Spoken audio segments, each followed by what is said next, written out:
Fala pessoal, tudo bem por aí? No nosso bate-papo de hoje a gente conversou sobre ensino bilíngue no Brasil, os números dessa modalidade de escolas bilíngues, como ajudar o aluno de fato a se tornar bilíngue num país que tem cerca de 1% somente da população que é de fato fluente em inglês.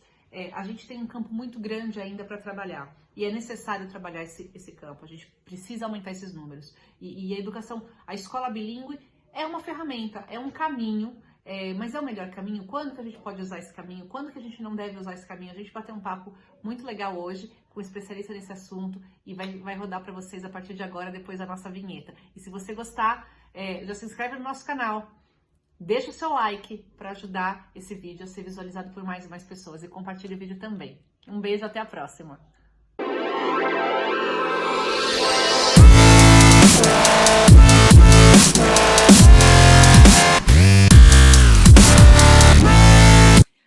Ale, primeiro eu vou apresentar para quem está chegando aqui na live agora. O Ale é um grande amigo meu. Nós nos conhecemos já há 97.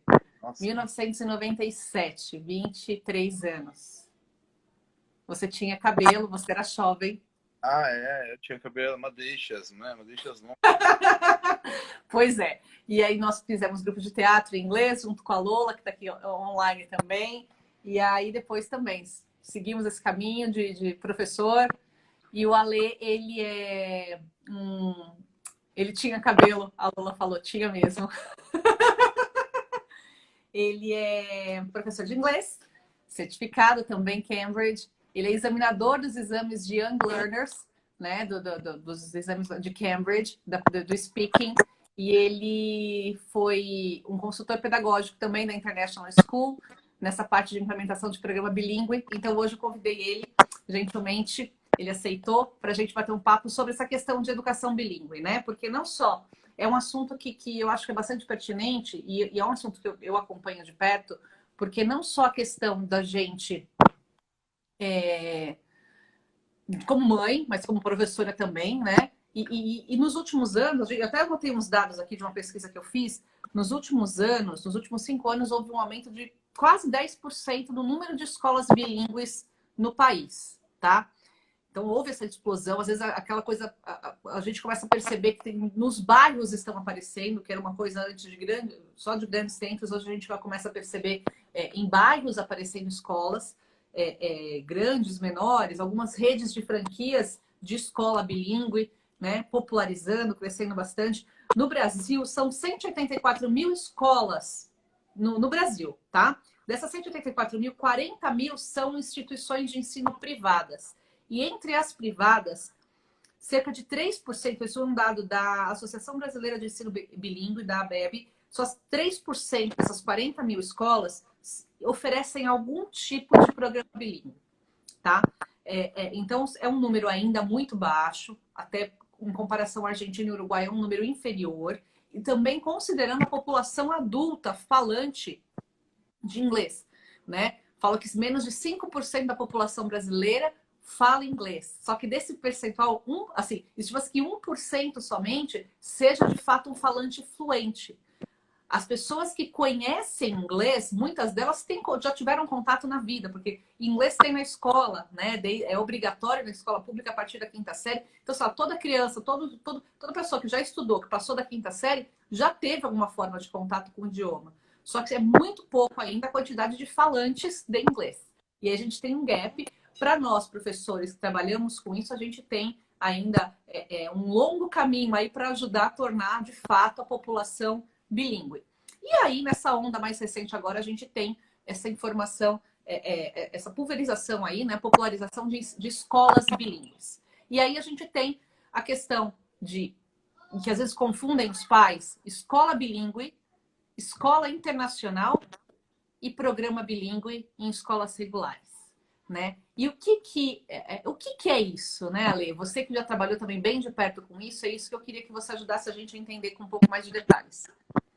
Bom, eu acho que a gente está muito longe de chegar em ser uma nação bilíngue e longe a ponto de eu me arriscar a dizer que isso nunca vai acontecer. Porque para isso acontecer, a gente precisaria ter um envolvimento muito maior com a língua do que a gente tem. E o brasileiro ainda encara o aprender a língua, né, o aprender o inglês de uma forma muitos bloqueios, né?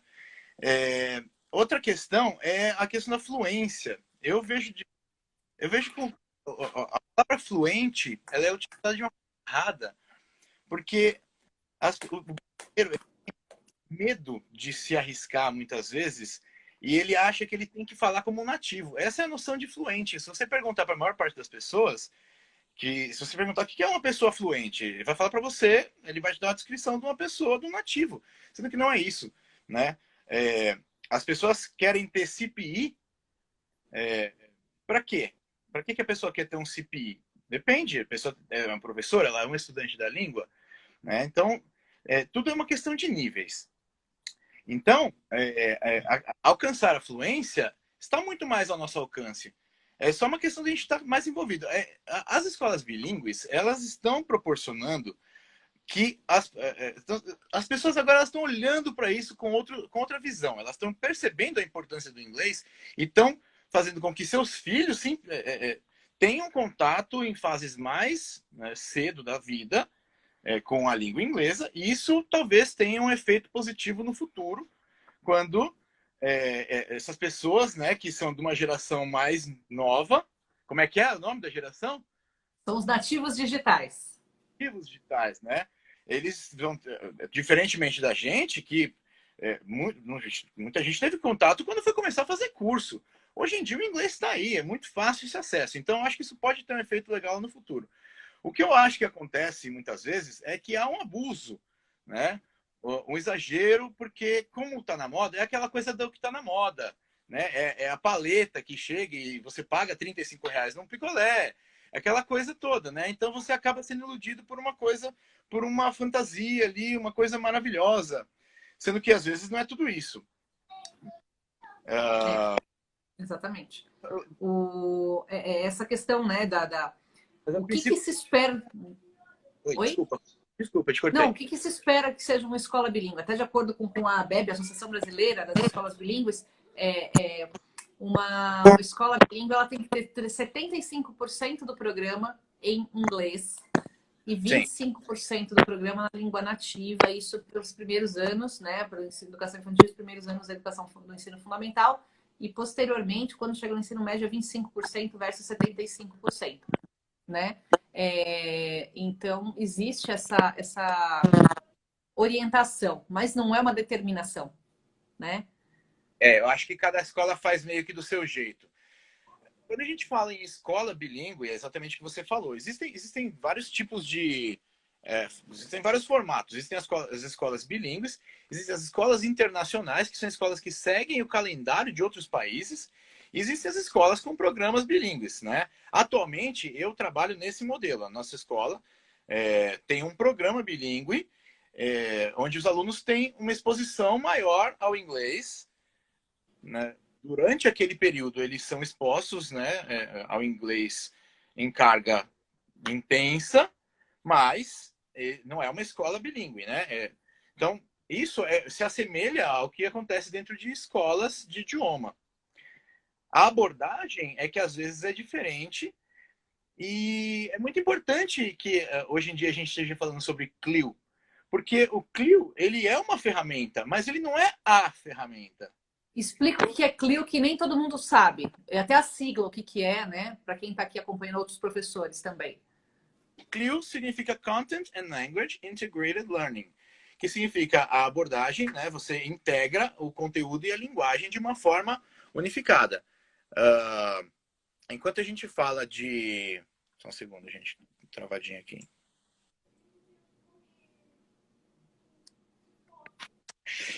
Você aborda de uma outra forma. Você utiliza... Para a gente explicar de uma forma mais simplificada, você trabalha os conteúdos de outras línguas, interdisciplinaridade é a palavra, né? Você trabalha os conteúdos de outras matérias em inglês.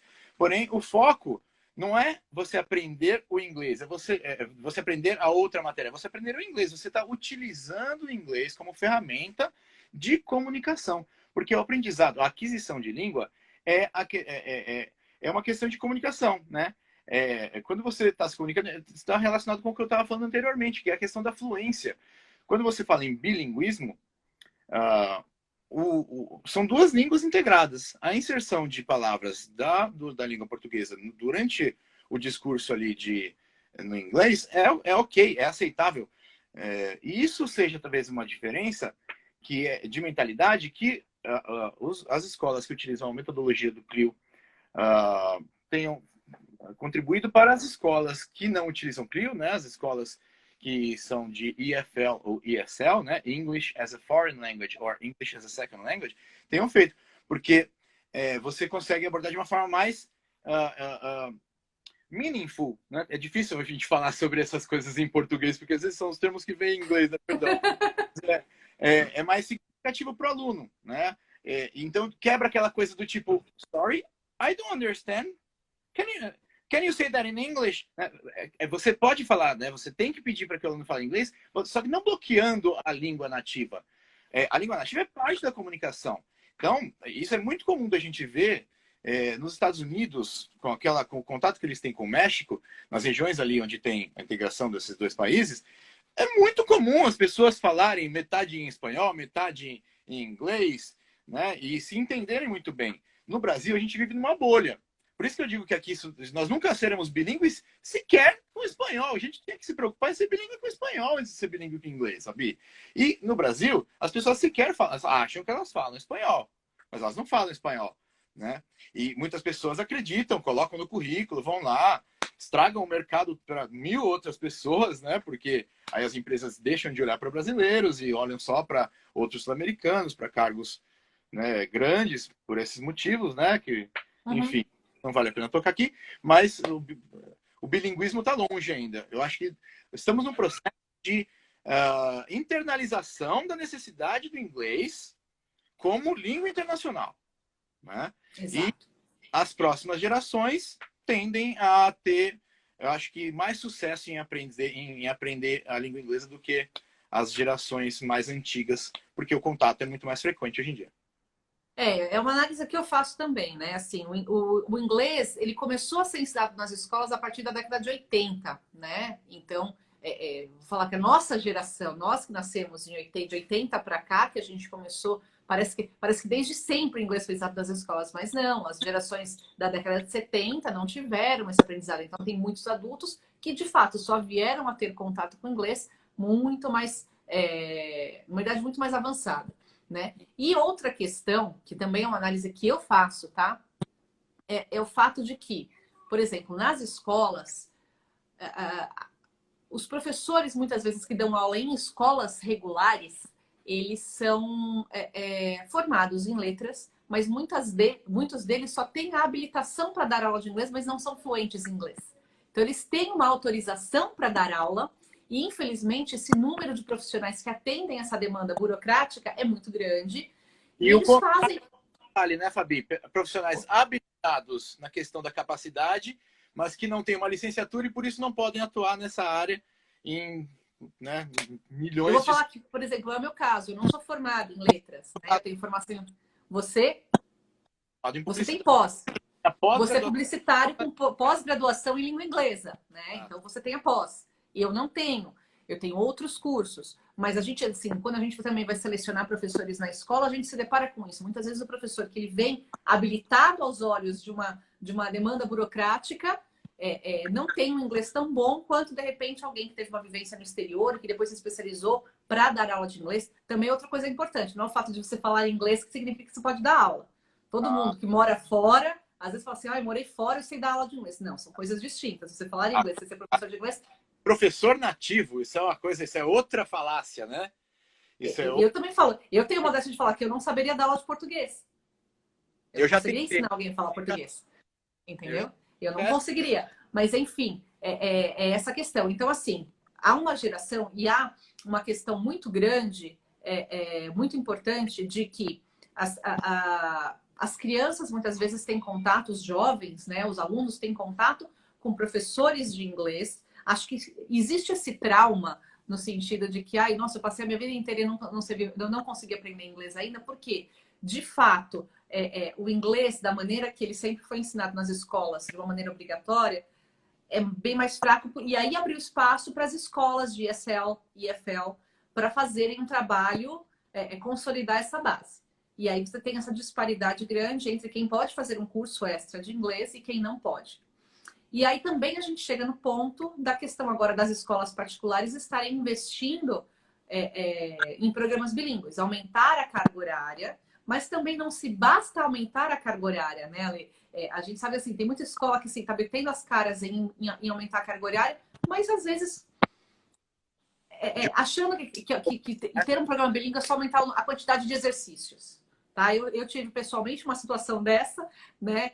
Não, esse livro aqui a gente está adotando na escola dos meus filhos, a gente está adotando esse livro porque ele tem mais exercícios. Mas desde o princípio eu avisei a criança, eu falei assim, falar inglês, ensinar uma criança a falar inglês não é dar mais exercício para ela. São outras dinâmicas que envolvem, que são necessárias nesse sentido. Como que você enxerga isso, Ale?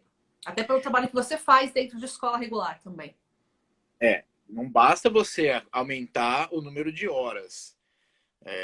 A questão também, Fabi, passa pela expectativa dos pais. As escolas criam uma expectativa nos pais que acaba sendo frustrada, porque o processo de aprendizagem, ele é lento, ele é gradativo, né? Ele é feito em cima, ele é scaffolded, né? Ele é feito através de um crescimento, né? Com andaimes, né? Você precisa de plataformas para você chegar lá em cima. Então, os pais acreditam que a criança vai ter que falar, vai ser fluente com 1 ano de inglês na escola, sendo que isso não vai acontecer, né? É importante que essa carga horária ela seja meaningful. Novamente, essa palavra, ela tem que ser significativa para o aluno. Ele tem que estar ali vivenciando a língua em diversos momentos. É importante que ele tenha a exposição à gramática, à estrutura, mas isso é uma coisa que foi muito interessante nesse momento também de pandemia, Fabi. Eu, particularmente, comecei a explorar ainda mais. Sempre fui um professor que gosta de explorar a parte artística dos alunos, na parte musical, a parte teatral. E agora eu estou tendo que tentar achar formas, porque eu não consigo explorar isso digitalmente. Então, games, o que o aluno vai fazer em inglês, de modo que ele vai estar se interessando pelo que ele está fazendo e aprendendo sem que ele nem está percebendo. Então, eu tenho percebido uma resposta muito boa, Fabi, dos meus alunos, de alunos que, inclusive, no período presencial, tinham dificuldade para se comunicar em inglês e que agora, usando ferramentas, estão melhorando, estão melhores como alunos, como aprendizes, né? E isso é uma coisa que não tem limite de idade, porque eu tenho uma filha, né? A Mona Lisa, hoje é dia 10. Hoje ela está fazendo o mêsversário. Ela está completando 1 ano e 11 meses. Daqui a 1 mês ela faz 2 anos de idade. E ela vem sendo exposta ao inglês desde a barriga da mãe, porque a gente conversa em inglês, a gente faz muitas coisas em inglês, a gente assiste tudo em inglês. E com ela, né, Mona Lisa, desde que ela nasceu, eu converso com ela em inglês.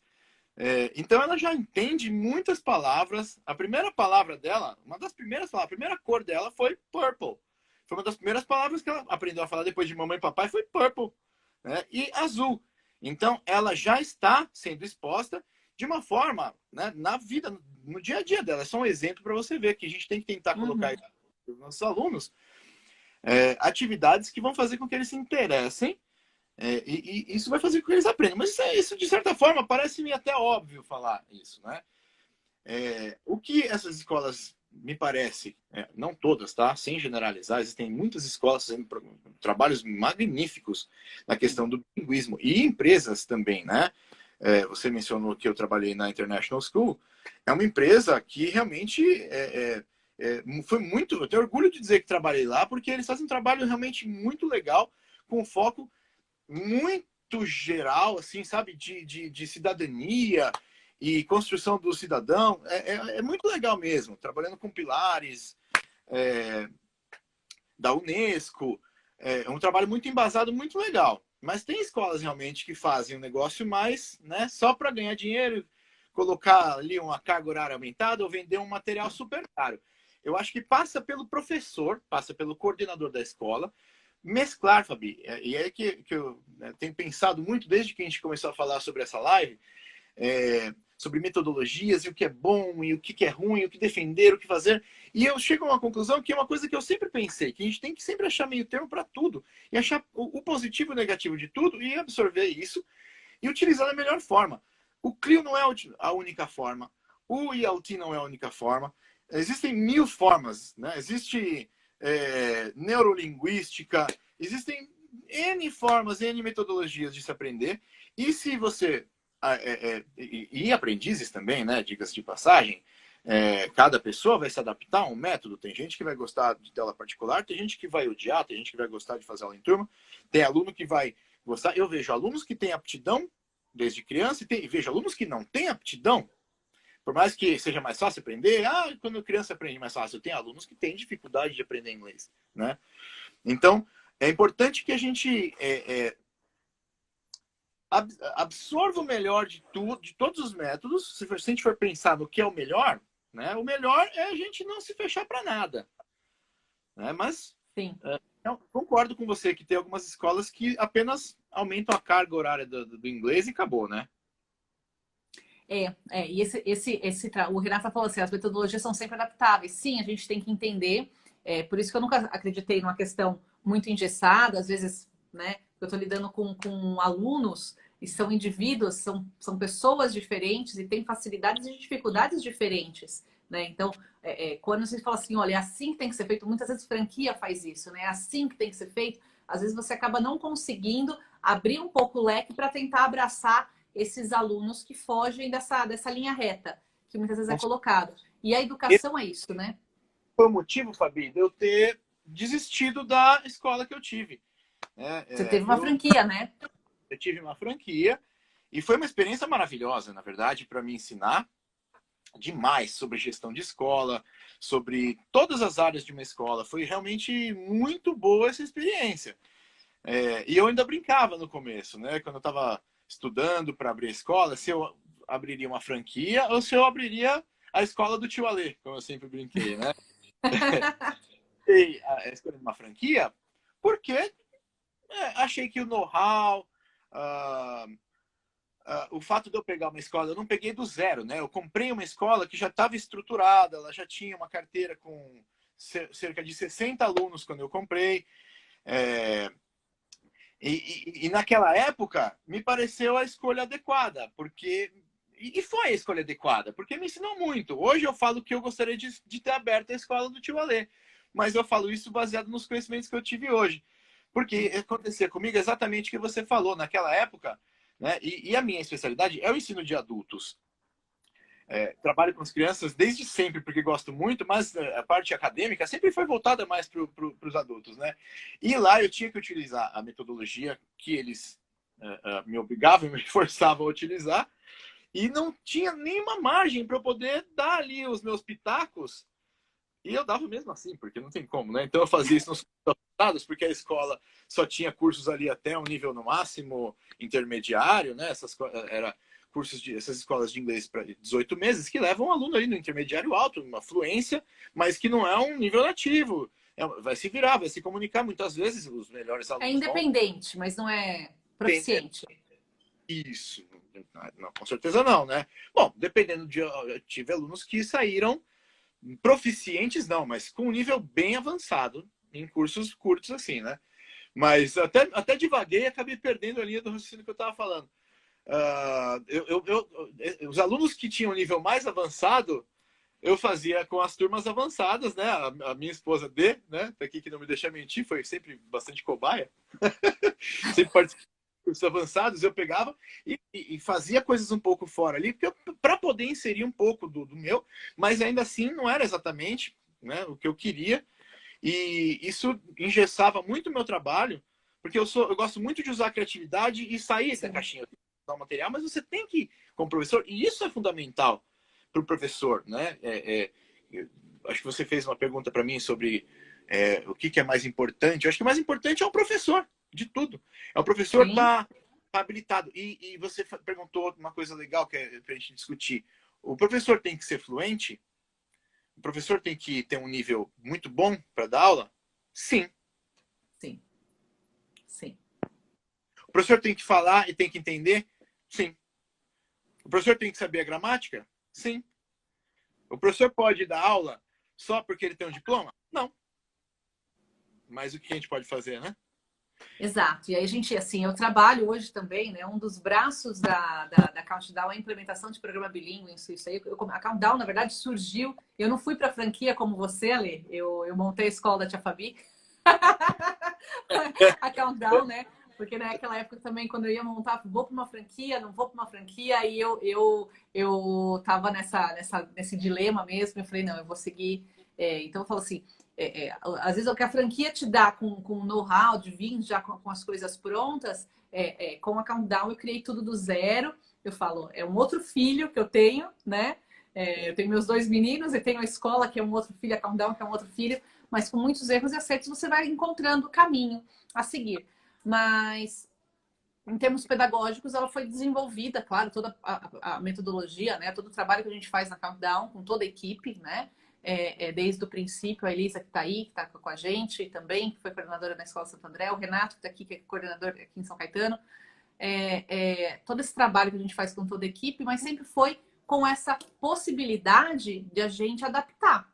E aí a gente se depara muitas vezes, eu entrando para fazer implementação de programa bilíngue, o meu filho mais velho, eu faço implementação de programa bilíngue, e a gente vê às vezes, a gente faz de 2 maneiras, ou a gente colocando um profissional nosso, a gente contrata e a escola, né, paga para a gente, inclui isso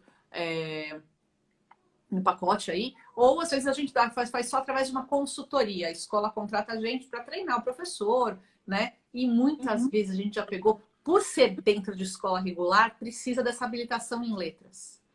E muitas vezes você pega aquele tem habilitação, a autorização para dar aula, mas não tem inglês, que é fundamental. E aí vai ficando esse gap, porque o professor ele fica muito preso ao conteúdo que está no livro.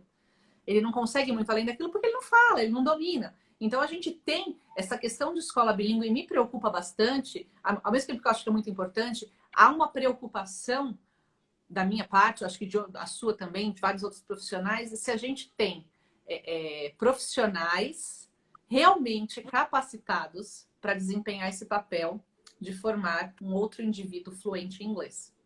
E eu acho que aí a gente encontra um gap. Eu acho que temos. Não são muitos, né? A questão é a valorização. Muitas escolas querem esse professor, querem pagar R$ 12 a hora. Muito obrigado. Entendeu? Passar longe de mim. Entendeu? Porque isso é exploração. A nossa categoria é muito explorada. Você sabe disso, não preciso falar isso para ninguém. Todos que estão aqui acompanhando têm noção. Muita gente aqui é da área de educação. Professor é chutado no Brasil, né? Nós não somos valorizados, então o que isso não tem muito o que fazer, né? É você procurar instituições que valorizem, né? Eu acredito que existem escolas que valorizam o professor, mas não na rede pública. Na rede pública jamais, né? Mas na rede particular existem muitas escolas que valorizam o professor. Não, mas eu falo, até eu tenho muito a questão orgulho é justamente Augusto Laranja, sabe? Porque a forma como a gente foi, como sempre fui tratado lá, foi muito boa. E a forma como a questão da pandemia está sendo tratada por eles é muito boa. Assim, eu vejo a situação de outros profissionais, em outras rodas, que eu fico desesperado com tudo isso e eu assim, tô tranquilo, porque me dão um suporte muito bom. Então, eu imagino que existam outras escolas que também fazem isso, né? E a preocupação, né? A Vá, que está aqui, que é a nossa amiga da mesma época, né? Então, é tão velha quanto a gente, né, Vá? Tá aqui que não me deixa mentir. Para dar aula lá no Augusto Laranja, né? No PA especialmente, tem que ser top. Só professor top é da nossa equipe. Todos os nossos professores da equipe lá são top. Mas por quê? Porque lá se valoriza o profissional. Então, você consegue bons profissionais que fazem um ótimo trabalho. Eu acho que passa... A valorização do profissional é tudo nessa questão. Exatamente. Mas assim, ainda há um caminho grande para os professores também se prepararem dentro disso. Porque há uma demanda, porque chega um momento com a medida... Hoje a gente está falando como as escolas bilíngues têm há relativamente pouco tempo, as crianças ainda estão, a grande maioria, tá? É um Fundamental 1, talvez Fundamental 2, mas à medida que isso vai aumentando, essas crianças de hoje, daqui 5, daqui 10 anos, vão estar no Fundamental 2, vão estar no ensino médio, por exemplo, uma aula de física em inglês. A gente tem um professor de física fluente em inglês para atender essa demanda, né? Essa é uma questão. É uma coisa que eu já penso, né? Então, eu Difícil falo de que a gente responder. não... Olha, Fabi, tem, né? Inclusive, eu até te dou um exemplo literal. Na época da minha pós-graduação, tinha... Porque é aquela coisa, né? E aqui, se tem mais teachers, vão dar risada, porque já aconteceu, já ouviram isso. A famosa frase, mas você só é teacher ou você também trabalha, né? Todo mundo já ouviu isso. Todo mundo já ouviu isso. E, Eu trabalho curiosamente... só da aula. Curiosamente, Fabi, na minha turma da pós-graduação, devíamos ser 20 pessoas. Um era formado em publicidade, um era formado em arquitetura, um era formado em veterinária, e tinha um que era formado em física, né? E ele era professor, mas ele também era físico. Tem. Mas assim, muito poucos. Então, assim, essa sua preocupação, ela é muito pertinente e ela faz parte de um diálogo muito maior acerca da educação bilíngue, porque realmente, se a gente quer ter uma educação, colégios realmente, escolas realmente bilíngues no futuro, pro ensino médio, de alta qualidade, nós temos que ter realmente professores qualificados para isso. Alguém falando sobre isso, o Renato, né? Você mencionou ele fez uma pergunta interessante. Falando se bilinguismo ou ensino bilíngue são sinônimos, né? Exatamente. Na verdade, uma coisa leva a outra. O ensino bilíngue é uma das ferramentas, uma das formas de você chegar ao bilinguismo. O que é o bilinguismo é que é a questão, né? O bilinguismo é a aquisição de uma... é a habilidade de você se expressar e se comunicar em duas línguas. Uhum. Né? Então, aquela com questão naturalidade, de você... com tranquilidade. Desenvolver raciocínio. Eu acho que há níveis de bilinguismo. Eu acho que há níveis de bilinguismo. Sim, né? sim. Eu acho que... E quando eu digo eu acho, realmente aqui estou humildemente dizendo que essa é a minha opinião, né? Penso que um aluno, no segundo dia de aula dele, ele já é, entre aspas, bilíngue. Só que, na segunda língua dele, qual que é o nível que ele tem? Você vai chegar a um nível de bilinguismo proficiente em duas línguas, né? Porque, por mais que você seja avançado ou proficiente em línguas, sua mãe é sua língua mãe, né? Claro que e isso é uma coisa interessante também. Não sei se as pessoas têm muita noção desse conceito, mas o ESL e o EFL são bem distintos. Quando Explica pra gente, por favor. O EFL, quando você fala em English as a Foreign Language, e ESL, English as a Second Language, o que acontece? Nós no Brasil, nós não aprendemos inglês como segunda língua. Nós aprendemos inglês como língua estrangeira. Então a gente poderia estar aprendendo inglês, a gente poderia estar aprendendo italiano, a gente poderia estar aprendendo japonês.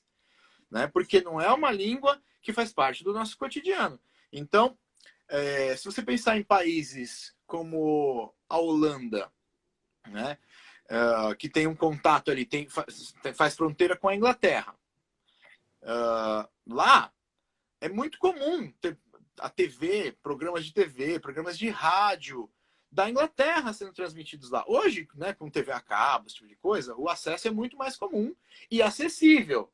Só que Sim. Isso é uma coisa cultural. Nós não temos a cultura de buscar uma segunda língua. Nós buscamos Até porque o nosso país tem isso é solicitado. Eu vou dar um exemplo. Né? A minha esposa tem uma amiga que trabalha, né, na área dela e recentemente ela comentou que está precisando falar inglês porque ela não está conseguindo oportunidades de trabalho. Aí ela teve uma oportunidade de trabalho. Só que ela falou assim, ela comentou com a D, olha, mas eu não vou começar a estudar por causa dessa empresa porque eu acho que não vale muito a pena. eu acho que eu vou esperar uma oportunidade de uma empresa grande e aí eu vou buscar o conhecimento. Ou seja, ela não está preocupada em ser fluente numa segunda língua. Ela está preocupada em aprender uma língua estrangeira quando houver, assim, essa necessidade. E aí o processo vai começar quando houver essa necessidade e, dessa forma, é muito mais lento. Ela não está se preparando para quando isso for acontecer. Então, qualquer chance disso acontecer, muito menor, né? Mas quando a gente fala de second language, só para desculpa te cortar, Fabi, mas só para fechar as EFL e ESL, quando a gente fala em second language, é muito mais comum você ver, né, eu citei a Holanda, holandeses que já falam de uma forma mais natural o inglês sem ter que ter feito um curso adicional. Porque eles aprenderam, né, mais naturalmente como ser. Né? Exatamente. O Renato colocou aqui, ó, o bilinguismo ele é maior que o ensino bilíngue. Sim, o ensino bilíngue ele é um trabalho feito por um tempo para o indivíduo se tornar bilíngue no momento futuro. A Elisa colocou aqui, qual que é a sua opinião, Ale, sobre as escolas internacionais? Olha, eu não tenho opinião muito aprofundada sobre as escolas internacionais, porque eu não trabalhei com isso, né? Eu trabalhei com programas bilíngues dentro de escolas, na época da International School, e aí eu pesquisei um pouco sobre o assunto, mas mais sobre escolas bilíngues do que as escolas internacionais. Por quê? Porque as escolas internacionais elas têm que seguir os programas internacionais, não o programa brasileiro, não, né? O BNCC, né? Tá. Aí segue outro programa. Não necessariamente, né? Pelo que eu entendo de escolas internacionais, né? Como a mais famosa que tem, esqueci aquela bem grande em São Paulo que tem agora. Se eu não me engano, é isso que acontece. Eles seguem, inclusive, o calendário. Avenues, isso. As férias seguem o calendário, não é janeiro, dezembro. Eles seguem o calendário igual ao que acontece nos Estados Unidos. Né? Sim. Então, é difícil para eu opinar se é bom, se é ruim, né? Eu não tenho realmente muito conhecimento sobre escolas internacionais. Eu aprofundei um pouco mais o meu estudo sobre os formatos brasileiros. Né? De programa bilíngue. De programa bilíngue. Agora, quero crer que são interessantes. Passa por ter uma boa coordenação pedagógica, passa por ter bons professores que falem inglês, né? Uhum. E saiam ali da casinha, que tenham um bom material, mas que não necessariamente utilizem esse material como, né, a Bíblia Sagrada, que não pode ser alterada. Né? Sim. Não sei se você perguntou isso porque você está pesquisando escola para filhos, de coisa. Vale a pena você pesquisar o programa da escola, você pesquisar o histórico da escola, o histórico, porque a gente está no Brasil, então é importante também você saber qual que é o histórico da escola na questão do preparo para a faculdade, né? E Enem. Então, esses aspectos têm que ser considerados. Se tudo isso for considerado, eu acredito que as escolas são boas. Né? Afinal de contas, são caríssimas, né? Pelo que eu sei, é uma fortuna. A Avenues no Brasil, eles têm acho que 3 franquias, 3 unidades no mundo, né? Nova York, São Paulo e a outra em algum lugar da Europa ou na Ásia, não tenho certeza. Mas sim, tem um programa totalmente diferenciado. Mas eu acho que assim, a gente já precisa encerrar. Eu acho assim, apesar de ser um assunto que daria para a gente ficar aqui mais horas, é um assunto que eu gosto bastante e que a gente pode retomar aí, se o pessoal tiver mais dúvidas. Mas é muito gostoso falar sobre isso. Mas eu acho que assim, uma conclusão que a gente chega até para fazer um sum up de tudo que a gente falou aqui é que escola bilíngue e escola internacional não são garantias de que o seu filho vá aprender inglês. Muitas vezes os pais depositam essa esperança, assim, o fato de cobrarem o valor que seja, e a gente vê que às vezes, por serem escolas mais caras, tem pais que movem mundos e fundos para conseguir custear aquilo mensalmente, com a melhor das intenções, mas é isso que é uma dúvida que eu acho que... Você confia, como você confia quando você vai ao médico. Ele tá te falando, você vai Entendeu? acreditar. Então, assim, não são garantias de que, de fato, vale todo aquele investimento. Há outras maneiras de se aprender inglês, não é a única, e o fato de seu filho estudar ou não estudar numa escola bilíngue não significa que ele vai, lá na frente, ele vai saber inglês melhor ou vai... Não, não. Então, assim, os programas bilíngues bem feitos são muito favoráveis, e a escola bilíngue, se for feita mais ou menos também, quem são os profissionais por trás disso? Acho que são pontos que têm que ser ponderados, e a mesma coisa a escola internacional. Também às vezes tem programa alemão, tem escola internacional alemã, tem escola internacional americana, tem escola internacional japonesa, tudo vai desde a cultura, né, dos pais. Eu tenho uma amiga que tem o filho estudando numa escola internacional japonesa, porque é de família japonesa. Então, para ela faz todo sentido. Ou você viaja muito, você passa períodos lá, né? Mas para mim não faria o menor sentido. Eu não tenho nenhuma ligação com a cultura japonesa, entendeu? Então, é isso que tem que ser ponderado. Os pais precisam entender isso. E também, aprender inglês não é fazer livro. Existem inúmeras opções no mercado. Nessa onda de programa bilíngue veio esse material Clio, que tem uma proposta muito boa, mas também não é a única solução, né? Inclusive, é interessante, uma coisa que eu queria ter falado e acabou passando, o material que a gente usa na escola, a gente usa o Clio na escola? Sim e não. Né? O nosso livro é um livro interessante da editora que a gente usa, não vou falar porque, enfim, né? Mas ele tem um momento de Clio que você pode ali usar para se inspirar, ele tem momentos de... né, mescla. Eu acho que ele é um livro interessante porque ele mescla isso, né? Mas, Ale, assim, essa onda de Clio, ela é mais recente, de material Clio. Eu fui aprender até com você, há poucos anos atrás, há pouquíssimo tempo atrás, que a gente bateu um papo sobre isso, perto do tempo que eu dou aula. Mas até então eu só conhecia EFL, né, livro, né? É uma coisa livros nova. para EFL. E eu aprendi assim, e eu tenho uma boa noção cultural do mundo e de outras matérias por conta desses livros. Então, o livro de inglês, ele traz isso, os livros que a gente costuma usar, ele traz a realidade de uma criança que foi criada. Por que eu quis fazer intercâmbio na Inglaterra? Por que eu quis tanto fazer intercâmbio na Inglaterra? Porque o livro que trazia, ele mostrava a cultura das crianças inglesas. Então, eu queria muito vivenciar aquilo em algum momento, né? Olha lá, os Beatles, entendeu? Por que eu fui com a Valesca para a Inglaterra? 22 anos atrás. Não é? Fabi, isso que você está falando é genial, porque se tiver um pai que for tocado aqui, né, uma mãe que entender essa mensagem, já vai ter valido demais esse papo, porque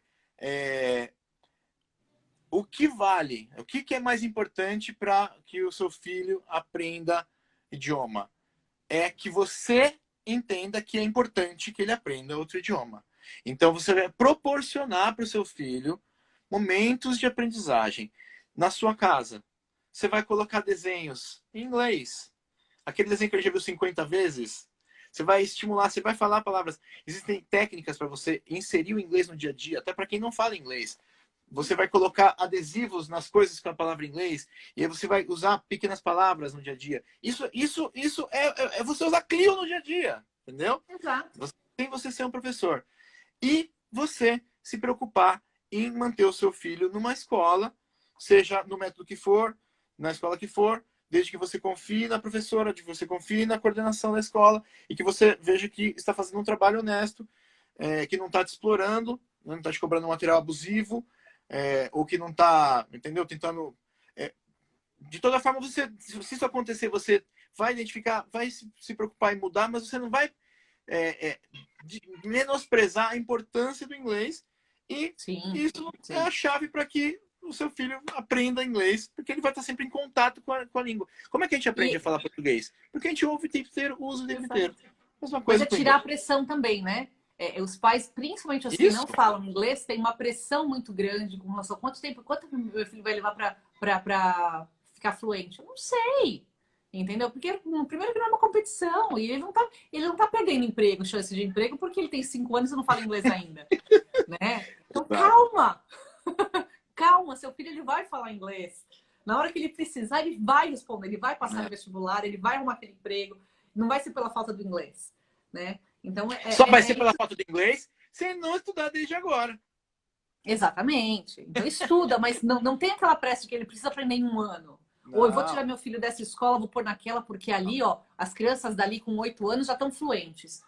uma Calma. coisa muito Se não tinha legal que fluente com 8, vai estar com 10 ou com 12. Tudo bem.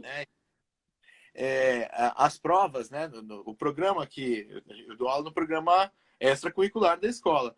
Então, que eu até mencionei, falei anteriormente, PA é isso, né? Que é o programa aumentado de inglês, né? Sim, sim. Extracurricular. Então, diferente do regular, a gente pôde abolir a prova, a avaliação somativa, né? Que é aquela coisa da nota, do número, do dia da prova. A gente está trabalhando com avaliação formativa, que é um aspecto do Clio, né? Que é Ótimo. a avaliação formativa é o processo de avaliação contínuo do aluno, onde ele é avaliado dia após dia, você vai vendo o desempenho e a construção do conhecimento desse aluno. E eu Sim. tive resultados muito legais.